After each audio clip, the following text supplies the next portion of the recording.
Hi, welcome to another episode of Ask Kevin Young, and here we are grilling Lamo, and he's the sitting member for Bowman out here in the Redlands.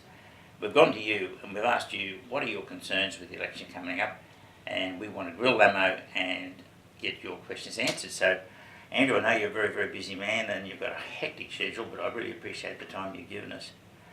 Our members want to know, and there's 1,400 in your electorate, I want to know the debt, about jobs, negative gearing, and the outlook for the economy. Now, they're all striving to make their own future and they don't want to end up on the pension, so these are things that are very concerning to them. So if we can start with the first one, which is the debt. They're asking, why is it higher now than when you came into office? You've been here for 10 years, so you're not responsible for all the debt, but since the Liberals have gone in, it's gone up. Why? Well, debt's going to concern all of your members, no doubt, Kevin. It has increased under our 3 years in government by about 25%, but it's bottomed out now through tough decision making. Remember, under Labor for 6 years, it increased sixfold. That's doubling potentially every year over that 6-year period, from a surplus through to a debt of $325 billion, and now it sits at around $400 billion. But we can see the light at the end of the tunnel and we're painting our way out. Of course, money spent on infrastructure is good, economic infrastructure. But you can't do what Kevin Rudd did, which was over 80% of the spending on social infrastructure that didn't grow GDP, therefore create new jobs, or cycle money with a multiplier effect, which is actually what you're trying to do with government investment. Well, that leads to their other concern, which is jobs. In a rising market with rising jobs, it's good for everyone. Where do you see jobs coming from?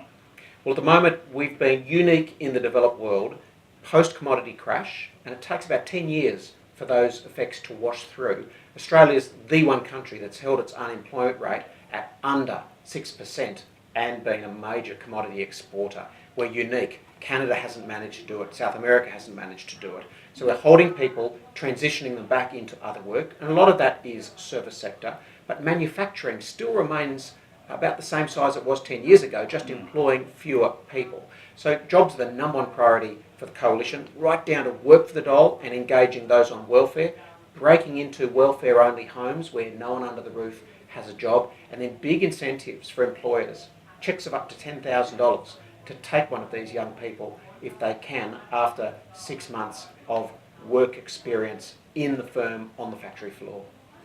So it's not just a superficial job they've got to teach them, and they will have a job long term, which is a good change. What people don't understand is that government's really good at creating public sector jobs. Anna Bligh did that with her jobs target, but everyone ended up holding a clipboard in the public service with a water bubbler and a pot plant next to them. That's not real jobs. It's the private sector, where government can't create them, but we can create the conditions that allows it to happen. My goal is that every working age Australian has the fundamental skills sufficient that if they were given a shot at a job, can do it. So I need to make sure that people aren't left behind. After that, I've got to get tax rates down from 28.5%, ultimately over the next decade to 25%. That's good news for anyone who's employing. Well, the other big concern, of course, in arriving at it, negative gearing. We're all concerned about Labor's policy of taking 1.3 million property investors and squeezing them into new property, where currently we produce 60,000 dwellings for property investors each year. How does 1.3 million buyers fit into a room with only 60,000 offering? What's going to happen? Well, twiddling with negative gearing is just pressing a detonation button on the real estate and construction sector. Now, it's the wrong solution for the right problem, and I can understand many families out there thinking anything that gets housing more affordable for the next generation must surely be a good thing. But you need to think of 2-to-1 ratios. For every person getting a slightly cheaper home, you're taking the money out of the pockets of that person selling the property, most often a senior who's trying to fund their retirement. But remember also that when the owner-occupier moves in, a renter is moved out, pushed out into a smaller rental pool where rents are increasing. That's a diabolical problem for public housing. So you can't afford to do things like eliminate negative gearing from existing housing stock, because we allow those deductions right across every investment class, not just housing. Labor hasn't really thought this through. What they haven't also thought through is that in Queensland, as a young home buyer, you get your first home owner's grant of $15,000, but only if it is a new dwelling, which is just where Bill Shorten is pushing everyone, the investors, because that's the only way they can still negatively gear. So every first homeowner in Queensland will be fighting against investors who are, according to Bill Shorten, the enemy. In reality, you want them spread across the whole sector, and let's remember what the ultimate solution is. More stock of housing, which you alluded to. You've simply got to be releasing more land for more properties. Labor's solution of pushing investors exclusively into new dwellings, well, there's no land out here being released. It's all going to be apartment, high-rise buildings in the city where families don't want to live. Exactly. Big profits for those doing the construction, and inflated prices, and young being locked in to apartments that are way too expensive than their indicators would show. And you're just basically going to way too much debt for an apartment. That's the risk.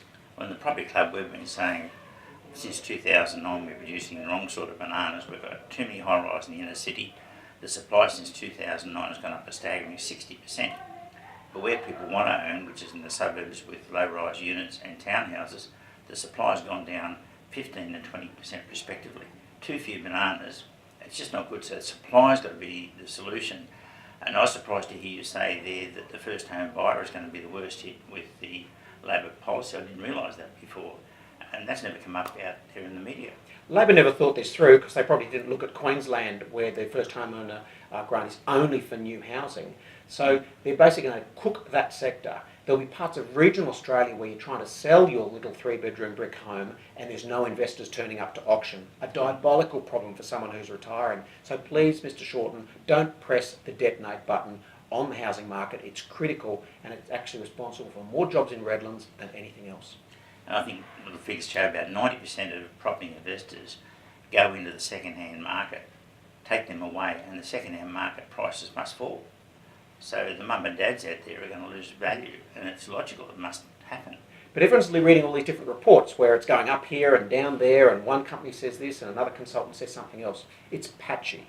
Close to the cities, there'll still be big demand for those dwellings in those inner suburbs, and prices won't fall much. But the minute you move out of there, that's where the prices fall significantly, particularly those living in regional Queensland and Australia who won't be able to sell their tiny investment dwelling, which funds their retirement. And that's a crisis.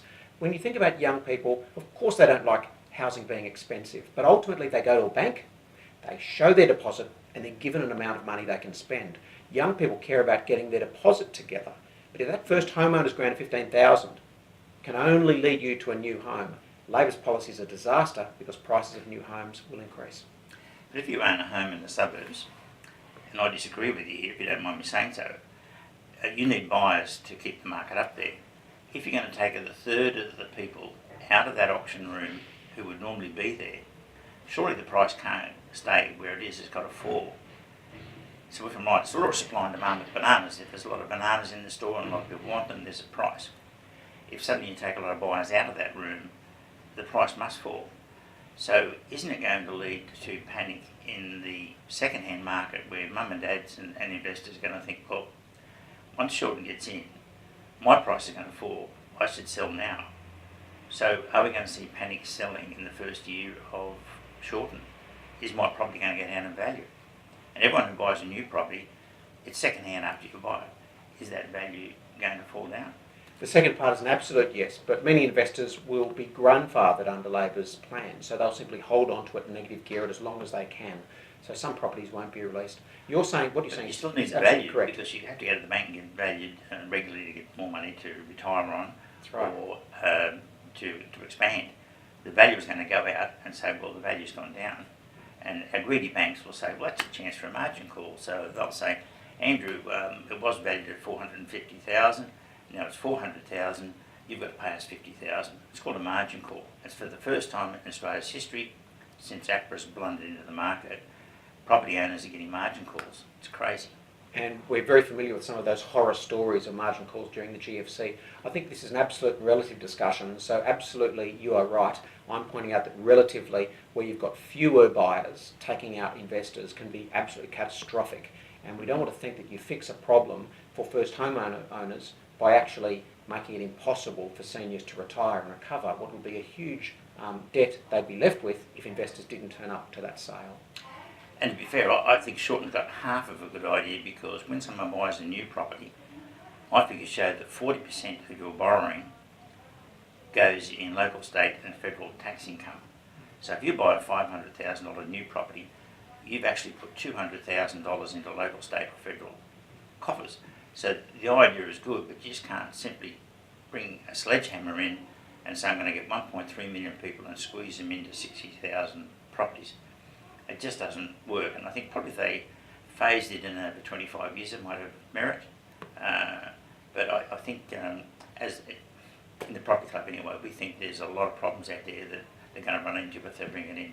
It's going to be a bit of a disaster. Well, you need to learn from history. Hawke Keating tried it in the 80s, and a year later they switched it back. So they must have known something then, and I suspect the impact would be the same now. Well, I was around when those days were on, and Sol Eastlake from ANZ says property prices didn't rise and rents didn't rise during that period. He's right, but what he didn't say was that it takes 2 years to correct the market, because if there's a shortage of supply, the time you get through council, bring that supply to market is 2 years. Had he looked at rents and prices after that 2 year period, he would have found that rents went through the roof and so did prices. And in that 2 year period, he had the problem with local councils, state governments and the Treasury going to him and saying our income's dropped because that 40% that I mentioned before suddenly stopped coming through. It's stopping now. Councils are approving, well, they're approving developments, but the builders aren't putting a shovel in the ground. They're too concerned. So that's stopping money going to the council, it's stopping 10% GST going to the state government, it's stopping 5% stamp duties going through the system, and it's stopping people getting paid and getting PAYG tax or company tax going to the federal government. And unemployment will be a cost to the government. It's a very shrewd observation. Well, it's very close to the property club people's hearts, so thank you for those good questions. And finally, we've got the outlook. What's the outlook going to be for what can our members look forward to in the next 2-3 years? Look, I alluded to how long it can take for the effects of a commodity slowdown to wash through the economy. It can be 5 to 10 years. We've seen the US recovering from the GFC faster than we thought, thanks to their fluid employment conditions. But in Australia, of course, it's a bit slower. So I'm suspecting that the next 3 years we'll see further cuts in interest rates, potentially down to the low ones. That's good news for some, but not good news if you have your money in a bank. We expect unemployment to remain under 6%. If anything, it's slightly favourable on the employment front. So you need a government committed to jobs above all else. And of course, we also know with the US now starting to potentially raise interest rates, that'll cause a further decline in the dollar, more domestic spending. Those with large US denominated debts, and China's one of them with $3.2 trillion, this will have a big impact on their consumption and their need for our commodities. So it's looking a little bleak, I think, for a lot longer for our major exporters of resources. You're looking at BHP together with Rio, and of course the 4 large banks and Telstra. They represent 3/4 of our stock market, so it'll have a big impact on the share market for some time yet. But jobs, getting back to your questions there before, the big thing in the next 2 or 3 years, the governments must be concentrating on jobs, because jobs create more jobs. Retail spending has got to go up to create those jobs. And I think one of the things that's stopping the retail spending is the fact that banks are reaching into your pocket and taking money out. I think the blundering by APRA is totally the wrong time. We've got a banking monopoly, in my opinion, and they're using that power not to go to their shareholders for more money, which they should do. If you're undercapitalised as a butcher, the banks say go and get some more money from your shareholders or you're out of your own bank. Instead, they're going to people and saying we want to go from interest only to P&I. One bank has put up my repayments to P&I, which has gone up 40%. I can't go to my tenants and increase the rent 40%.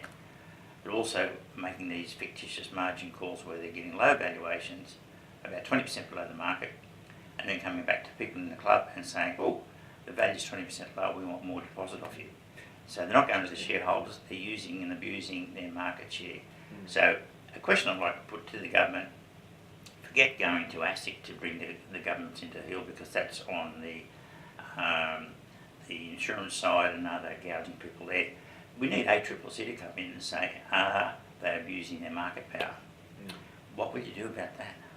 Well, we have to look at just how competitive the banking sector is. There's also community-owned banks and have their own association as well that we have to look out for. They were disadvantaged under Kevin Rudd's deposits guarantee, so we're glad to see them back on a level footing now. But look, banks are going to be out to raise more capital for other reasons. We know that the Basel T1 capital ratios that are now demanded have to be up between 12 and 14%. It's Australia, not the US or European banks, that's fallen below that figure.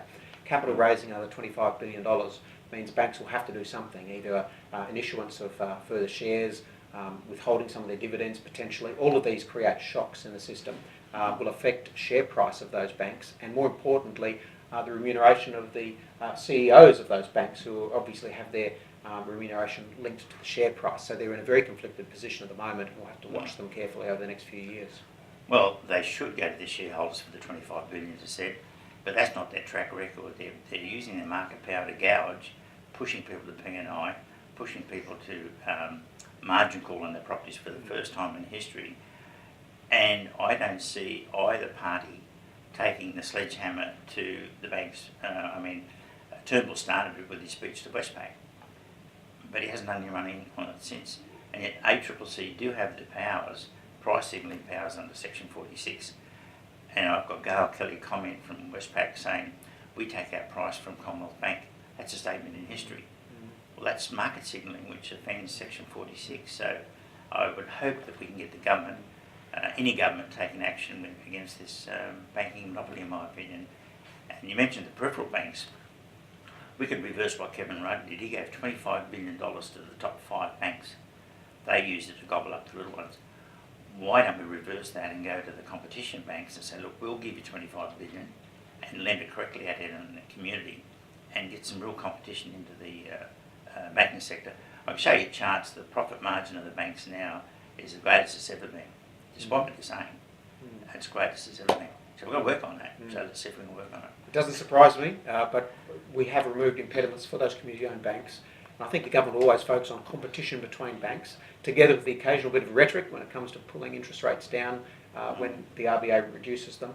But you're right, they haven't been quite as adventurous in that solo flight into banking policy as yet. Thank you very much, Kevin. Great to be with you. Good on you, Andrew.